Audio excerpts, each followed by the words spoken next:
Damn it, it's getting cozy.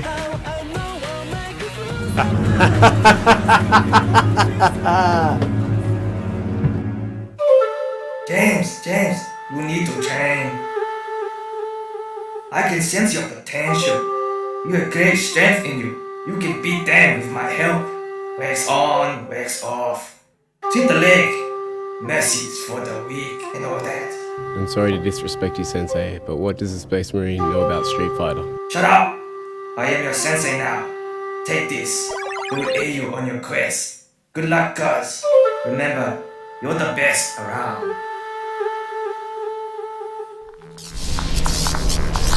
Hello and welcome to another edition of Crosshairs. My name is Randolph Ramsey, and as you saw in that bit just before, there's a bit of fussing and feuding going on here in GameSpot AU headquarters.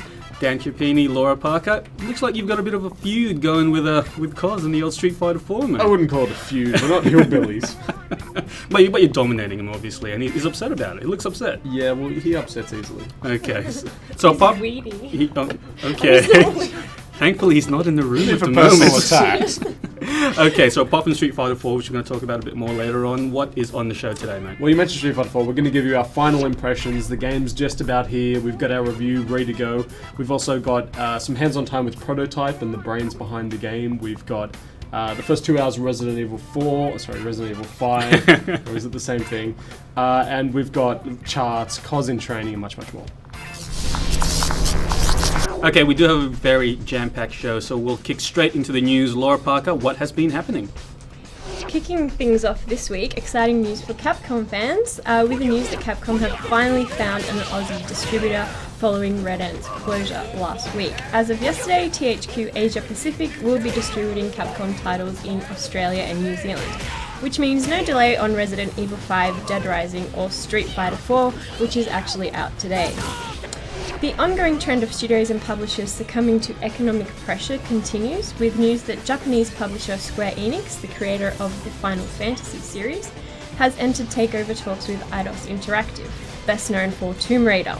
Square's offer of £84.3 million is heavily recommended by Eidos shareholders, with news that the publisher isn't doing so well at the moment. In turn, Square Enix says the deal will help their expansion into the Western market.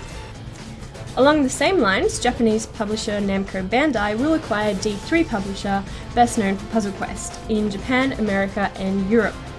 According to Bandai, the move comes in a bid to strengthen their position in those markets and to expand its casual and family games business in Europe and North America.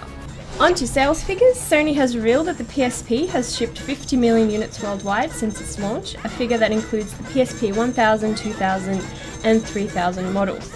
In addition, 200 million games for the PSP have been sold in retailers. Although a pleasing figure, the PSP remains the only major console whose games haven't managed to crack the monthly top 10 best-selling games worldwide since March 2008. In the world of MMOs, last week Blizzard Entertainment's Jeffrey Kaplan announced he will be leaving his post as game director on World of Warcraft to head up Blizzard's new mystery MMORPG, which was announced in December 2007. No one knows anything about the game so far, except that it will be vastly different from World of Warcraft. And finally, the European Parliament has published a report on video games, which promotes their educational value. The report calls for an EU-wide resolution that says video games are a great stimulant which can be used for educational purposes, and takes the view that schools should pay attention to video games and inform children and parents about their benefits and disadvantages. And that's it for this week's news on Crosshairs. Guys, I need your help. I need to get used to pain in order to win. Are you sure? Yeah, I'm sure. Alright. Alright, time to take it to the next level.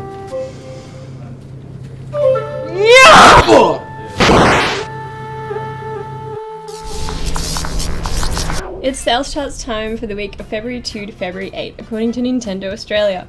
Oops, I mean GFK, but Nintendo's got all the titles in this week's top 10. Starting at number 10, Hasbro Family Game Night for the Wii.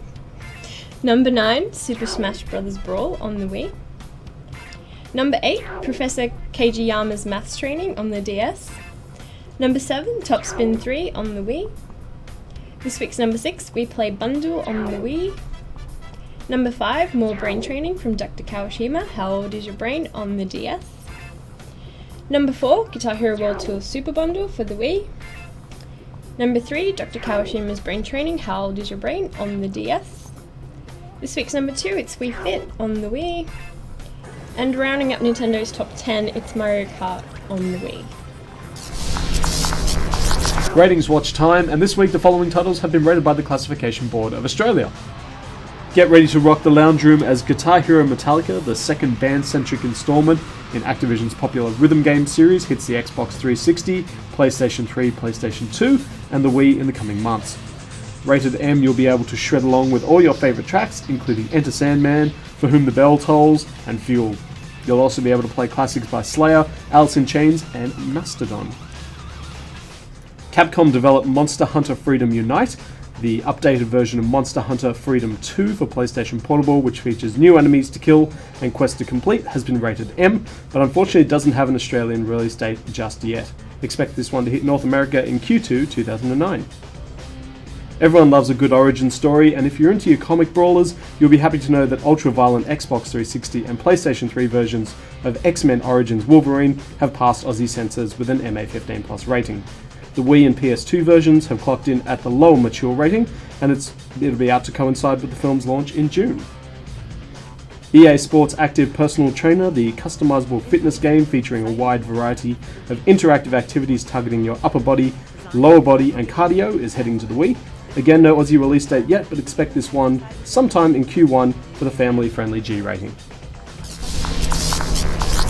Let's hit the preview section of Crosshairs now. We do have some massive games to talk about. But before we do that, let's introduce Mr. James Kozanecki to the show. G'day, James. Hey, how's it going? Oh, dear God, what have you got on? Well, I think this Fuerte mask is going to help me in my duel against Dan later on in the episode. Oh, that's right. Because Anything that helps you. I'm supportive of your mask.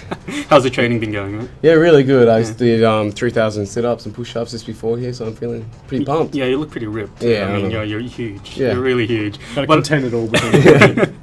As Koz said, we will be having a big playoff between Dan and Koz. I did say playoff, right? Playoff on Street Fighter 4 at the end of the show, yep, so keep tuned to that. Before we talk about that, though, we're going to hit some Resident Evil action. Koz and I have been playing the review build a little bit. We played the first 2 hours of it, actually. Yeah, we did a bit of co-op on the split screen. Yep, we did. And it's pretty cool so far. Cool, so how much does this grow on Resident Evil 4? That's the question on everybody's lips. I think the biggest difference is co-op. The fact that there's two people on the screen at once changes the game around. Our control is very similar to Resident Evil 4, similar sort of like mechanics with pressing triangle to pull up your inventory, and you've got limited slots there. What did you think? In terms of how different it is to Resident Evil 4, let's just say if you're looking for an evolution of the series, you won't find it here. It's basically exactly the same as Resident Evil 4 in terms of gameplay style controls. As far as I can remember from Resident Evil 4, it's still exactly the same. Yeah. So you have, the lock camera angle right behind you. You don't have the ability to actually run and gun. Every time you pull out a weapon, you're standing still. Reloading is still, a really, like a fairly clunky process to do. You have, once again, a really, really small space for your inventory, so you have to micromanage practically every step of the way. Yeah, I was watching you doing the bullet exchange. Yeah, and combining the green herbs with the red herbs, to try and free up some space in your inventory, and coming across guns where you don't have space for them in your inventory, so you have to try and figure out, okay, what am I going to need for the upcoming zombie bits?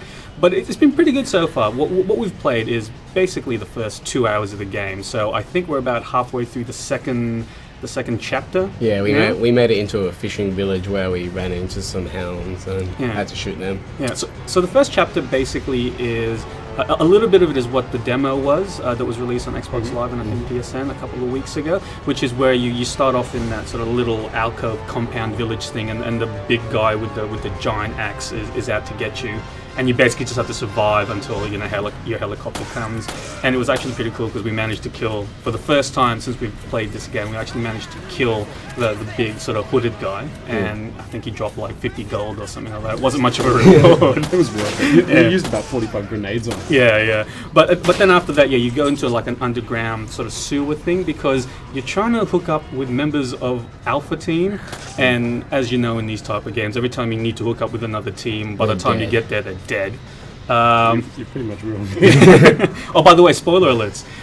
Okay, so what's going to happen is you get to Alpha Team, they are dead, and you sort of come across the first boss in the game, which you saw while I was fighting this down. It was like the big slimy worm monster type thing, which comes down and takes over this One dead of the soldier. squad members. And you have to basically, you're trapped in this sort of underground furnace-y type thing, and you have to lure the monster into there and figure out how to keep him in there and turn the furnace on and all that type of jazz, yeah. And Cos, you talked a little bit about the second chapter we played through the docks area there? Yeah, in that level, it's sort of like a shipping yard, so there's a lot of contained spaces where you're usually fighting one or two guys at a time, and while at that stage Shiva had the sniper rifle, she wasn't, it wasn't very helpful at that stage because she had to use the handgun more. It was really quick combat, be running in and out, and then dogs would be coming from everywhere. Did you fight the dogs at all? I like the dogs. The dogs that basically split their heads open vertically and try and bite you. Twice. Yeah, they had no bees coming out of their mouth though, so I was kind of disappointed. It's only the about review that. code though, so it might change. Yeah, by the time it goes retail. might change for retail, so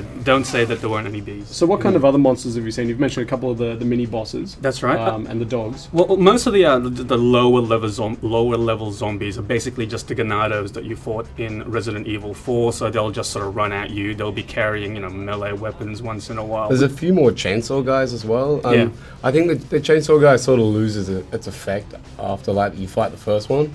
Like you're sort of a bit shocked that he's there again, but afterwards it's just another chainsaw dude that you've got to shoot. And there's a couple with like projectile weapons, like we've seen a few with crossbows. Flaming crossbows. They're Because high tech. zombies know how to light fires apparently. And also we have there's some flying beastie type things which pop out of some dead enemies once in a while. They only take 2 bullets, so they go down pretty quickly. Yeah, and there's a boomer like zombie, like a big fat dude that takes about 4 direct shotgun hits to take down. And it's the final sort of mini boss that we did play at the halfway through the second chapter was the chainsaw guy, like a skinny chainsaw guy, once again wearing like a hood, like a Hessian hood, which seems to be They the look fashion. like Scarecrow. Yeah. Because he's got like that sort of one eye hole, Yeah. where he hasn't got an eye socket, it's just an eye dangling sort of thing. And Awesome. I think it pretty much affects his depth perception because he could never actually nail us, so we just kept running around him and throwing grenades. Yeah, and well stuff. that's the thing, in order to take him down, all you got to do is sort of run over to a corner, turn around, shoot him while he's walking over to you. When he gets close, then run back over to the other side of the room, Yeah. shoot him again, wait for him to get close, then run back, and it's sort Rinse of like and repeat. a bull rush sort of thing. I'm going to ask you two guys this question because you've played it, you've seen a bit of it. How does it actually look? Do you think it looks good? Yeah, I'm actually pretty impressed by the visuals. The environment seemed pretty interactive for a start. Visually, it was looking pretty solid. Character models were really sharp. The cutscenes were great. The facial animations in this are absolutely superb. I think. Yeah, it doesn't lose any or much texture detail in 2-player co-op either, which I was pretty surprised by. Everything still looks really, really sharp. What about that weird mode though that it puts it in for co-op? It's not direct split screen. One sort of to the screen left, cut. one sort of to the right, isn't it? It seems like a waste of screen real estate though, rather than have to split down the middle.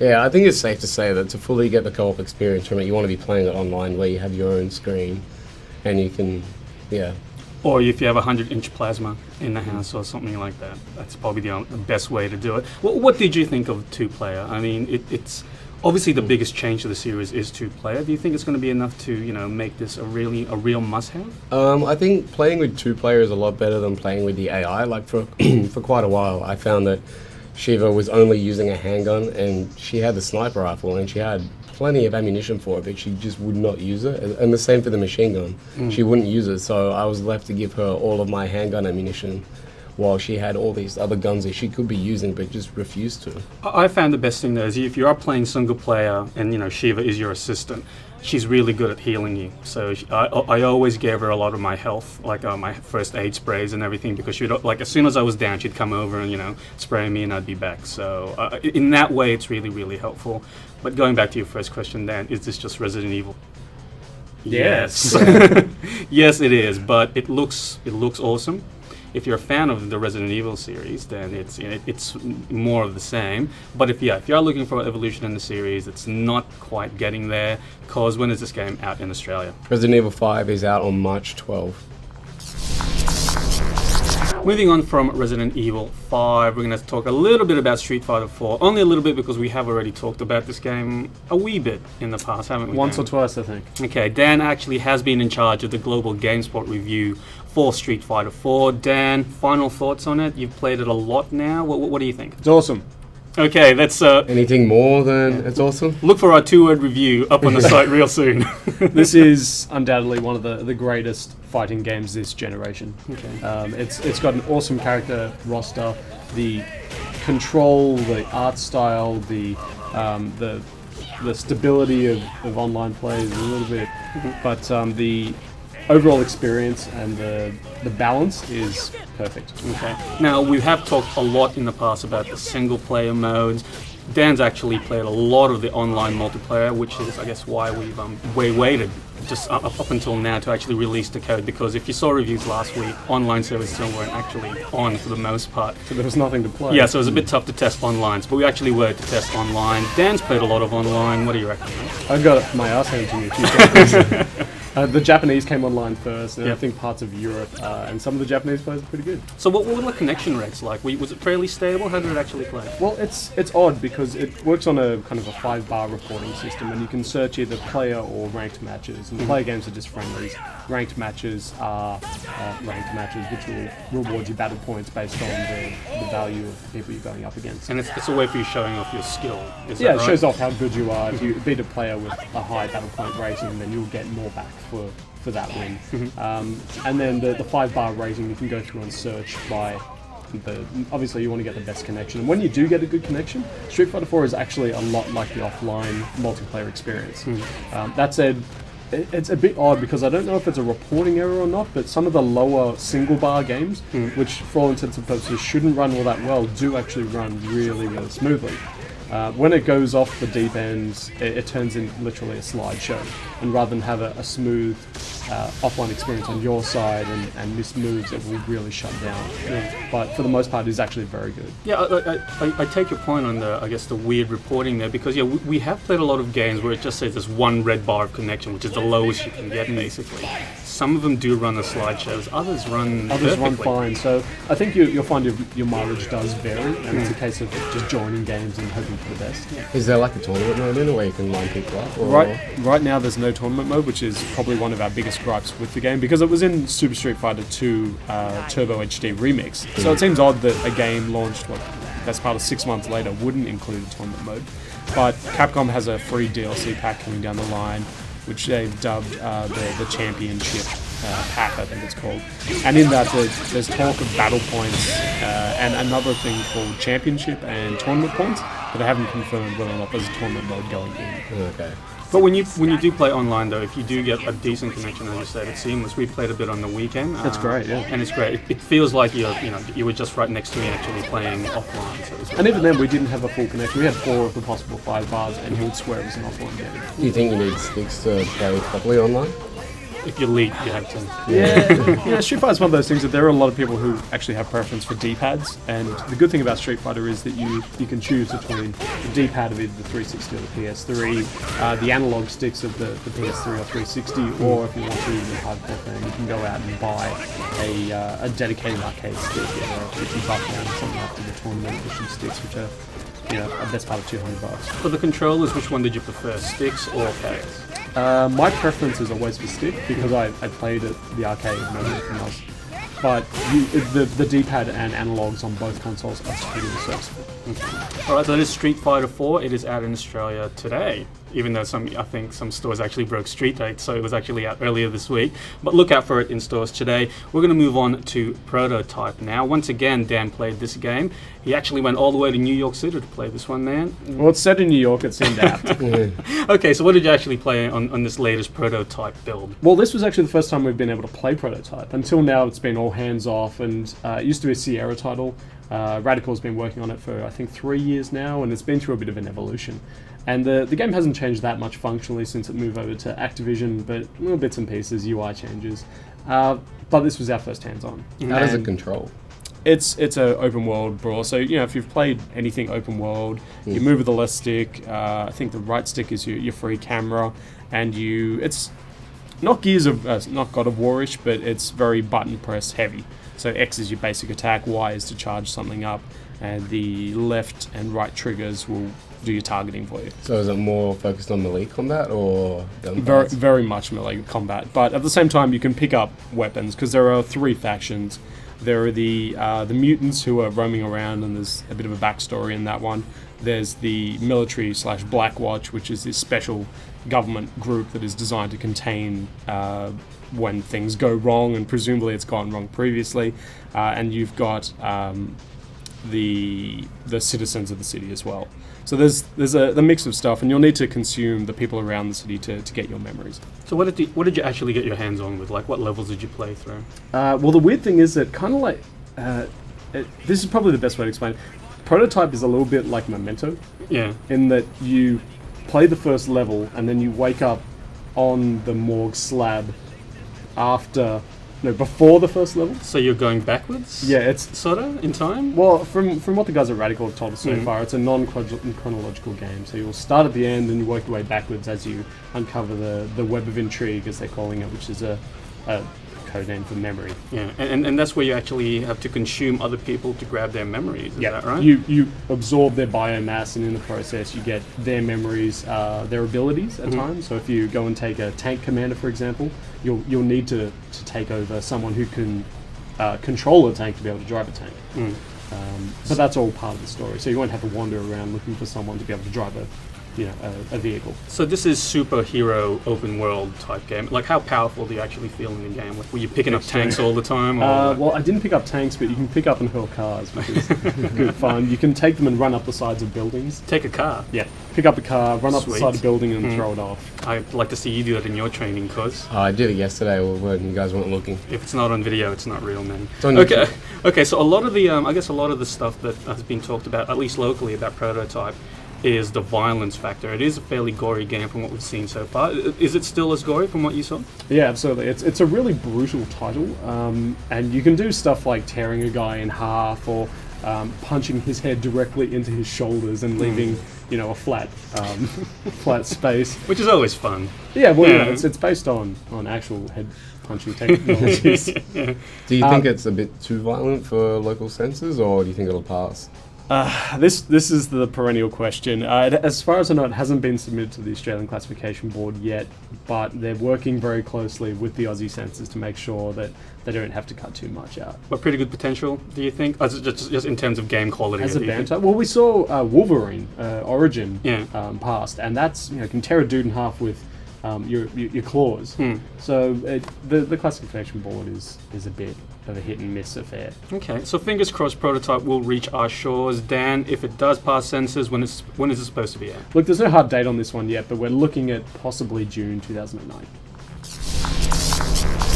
While I was over in New York, I caught up with Chris Ansell. He's one of the head dudes responsible for Prototype, and he told us what they're doing to make sure it gets it to Australia.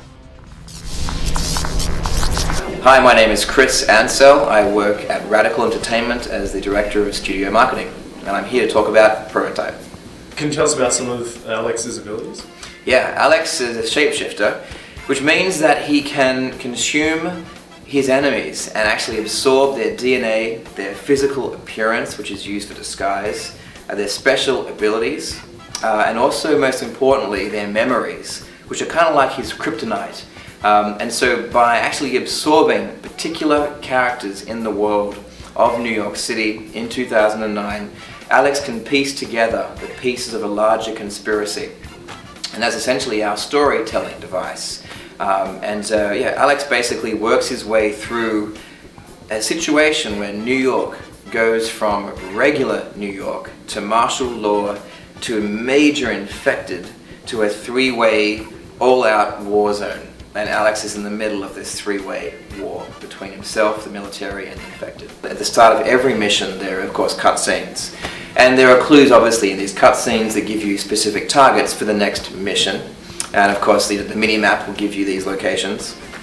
And essentially, as you play through these core missions, web targets, these targets of opportunity, will pop up on the major map of Manhattan. And so the player who is really into exploring the deeper storyline can actually go and hunt down these side targets and engage in side quests and events to really sort of flesh out the entire story if you want to, or you can actually just remain on track with the core story mission itself. And yes, hopefully we do a very good job of giving the player all the information they need to be able to push themselves through that experience by consuming the enemies and taking their memories. The mission we're showing today, which is mission 1, it's actually a fast forward towards the end of the whole plot. It's a way that we can really get the player into the action quickly and train them on how to use the powers. Kind of like a film like Memento, it plays with time. We do the same thing with our very first mission, and then from mission 2 we sort of go backwards to start from sort of day 1. Now, you mentioned some of the abilities that Alex has. You'll also upgrade them throughout the story. Can you tell us about the EP system? Yeah, evolution points is basically the game's currency. By completing certain actions, making high jumps, high maneuvers, actually taking out X numbers of enemies or certain kinds of enemies, or making certain discoveries through the main quests and the missions, you're rewarded with evolution points. And so you actually get to spend those in this, it's kind of like a virtual interface in the game, like a store, where you can basically choose to unlock certain trees of your powers, in sort of talent trees, in a way to speak. And you can choose to go very broad, or you can go deeper into one particular power. If you like jacking vehicles, you can choose to unlock the sort of the toughness ability, or the stopping power of those tanks' shells. If you love vehicle combat, you can go into that if you like. So essentially, yeah, the evolution points really help players to customize somewhat the shapeshift that Alex will be for that character, or for that player. Now, you've got as a studio, you've got a strong lineage in open world. What sort of lessons have you learned through the progression of creating the genre and implementing it in prototype? Lots, across the board, from Scarface to Simpsons Hit and Run to Hulk Ultimate Destruction. There's been a lot of technical lessons, things like streaming technology. How do you shuffle so much data into the machine's RAM and then shuffle it out so quickly when you have to populate, say, Times Square with so many people and cars? When Alex Mercer can move so quickly, he can be in and out of Times Square in a matter of seconds. So things like streaming technology, AI technology, how do you drive the pedestrian behavior? How do they react realistically to what's happening? That's been very, very key in terms of technical bringovers of knowledge from our previous games. And even things like how do you make a challenging experience? When we demo the game, we normally have God mode turned on, just so we can get through and show all the content. It helps the demoer. But obviously in the real game, there has to be a very fine balance of this challenge. And the key thing is, how do you have a very powerful shape-shifting character matched up with regular human soldiers? And the experience from, say, the Incredible Hulk Ultimate Destruction was that you had maybe the most powerful superhero ever, and then we had to really work on ways to balance the experience so that it was always a close race, but you just had the edge every time. And so that knowledge has come across to prototype, hopefully fairly pristinely, so that the challenge is there, but the player can instantly feel very powerful. Our focus is totally making the game we wanted to make. But obviously, we would love, as a development studio, to bring the game, this is an adult, mature rated game, to as many countries as possible. It's obviously a power fantasy, no different from any other power fantasy themed novel or movie or song. So we'd love to ensure that it can get to as wide an audience as possible in the mature category. So for us, it's all about focusing, heads down, getting the work done so we can launch in June of 2009 in as many countries as possible. We've seen two very distinct flavours. There have been the studios who have said, we have this artistic vision, we're not willing to compromise it, and as a result we won't launch into the Australian market. And the other side is, we'll do whatever it takes to get it there. Which way do you guys lean on this? To be honest, I guess it's really a question of somewhere in the middle. We want to make sure we deliver on the vision. That's absolutely key. And obviously we're part of a larger organisation. And as I mentioned before, we want to get this game out to as many countries as possible. So yeah, we're still engaged in a very detailed discussion with all of our various territory officers. And for us right now, the focus is just get the game done, and hopefully, we've got a very wide release, especially in Australia. We can't wait for the Australian fans to get their hands on this game, pending everything working out the right way. So we'll be launching Prototype in June 2009. We're going to be launching on Xbox 360, PlayStation 3, PC, CD-ROM. And we just can't wait for gamers to get their hands on this game. It's been a long time coming, and hopefully that when the gamers play it, they'll totally appreciate the effort that's gone into this open world experience. Okay, we'll turn to Cos now to chat about competitions on the site. Cos, we still have a few giveaways on GameSpot AU, yeah? Yeah, we do. Unfortunately, our TV cave is being restocked at the moment, but we're still giving away some books, and we're about to put up our Watchmen competition as well. Okay, and how can people find out about these competitions, man? All you got to do is go to www.gamespot.com.au/comps, and you can enter there. Okay, and before we let Cos go, we're going to chat new releases in Australia this week. It's actually a decent list, yeah? It is, yeah. It's quite a big week, actually. Headlining is Grand Theft Auto: Lost and Damned for Xbox 360.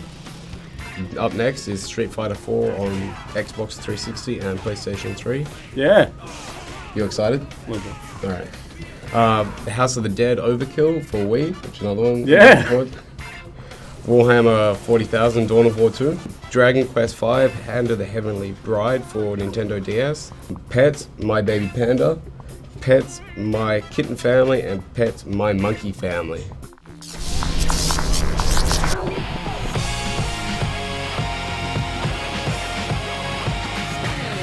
can feel it coming over me. I feel it all around me. I've been waiting for this moment all my life. It's my destiny. There's a tide beside of me. It's waiting to come out now. No matter what, no matter how, I know I'll make it through somehow. 'Cause when the road feels so long, I'll still be holding on. I'm gonna keep on going. I know I'll be strong. Yeah, indestructible. I won't let nobody break me down. Indestructible. Nothing's gonna stop me now. Indestructible. Gonna make you, gonna keep on going. I am ready. All right, months of training, literally buckets of sweat from Cos, and we're here now to find out who the winner is between Dan and Cos on Street Fighter. You guys ready? Yeah. Let's make it happen. All right, take it away. And here we go. The fighters are now going to line up their characters. My guess is Dan is going to pick Akuma. That's what he always picks. And Cos, because he's new to the game and he's a bit of a spammer, Mix and match. is going to pick Blanca. And I'm right. They picked Akuma and Blanca. Here's my tip. Dan gets first hit in. He's kind of aggressive. He's going to go in quick and try and knock down this young upstart in Cos, even though he's got all this training. And there you go, Dan does have first hit, but Cos hits back straight away, and he's also going for the cheap move straight away of doing electricity. As you can see, some of Dan's fancy finger work here. Oh, there you go, Dan with a jumping fireball. I hate those things when I play against an Akuma. And that was a very easy thing for Dan to deflect all those jumping moves that Cos was doing. He's really got to get better at this. It seems to be a bit of a domination here at the moment. I don't see a way for Cos to get out of this because he's just way too far back at this stage, and he doesn't look to be too aggressive at all. Here we go. Ooh, Dan's lined up the super, misses it, which is kind of unfortunate because that would have been game over most definitely. But that is game over just then with a simple sweep. That's round one. Round one to Dan. Cos, is he going to make a comeback? Is he going to be able to pull it out of the hat at this stage? And he doesn't. Oh, it's a very impressive X jumping fireball there from Dan. I think he's trying to do something here. Oh, there it is. That's the X standing fireball. And Cos looks to be dominated here. He looks dejected already. Cos doesn't look like he's got the confidence to get through here. And this is kind of embarrassing now. Could this be a perfect from Dan? It could be a perfect, but no. Cos jumps out of it. Oh man, this is kind of lame. Oh, Cos finally gets one hit in, and that's it. Well played, sir.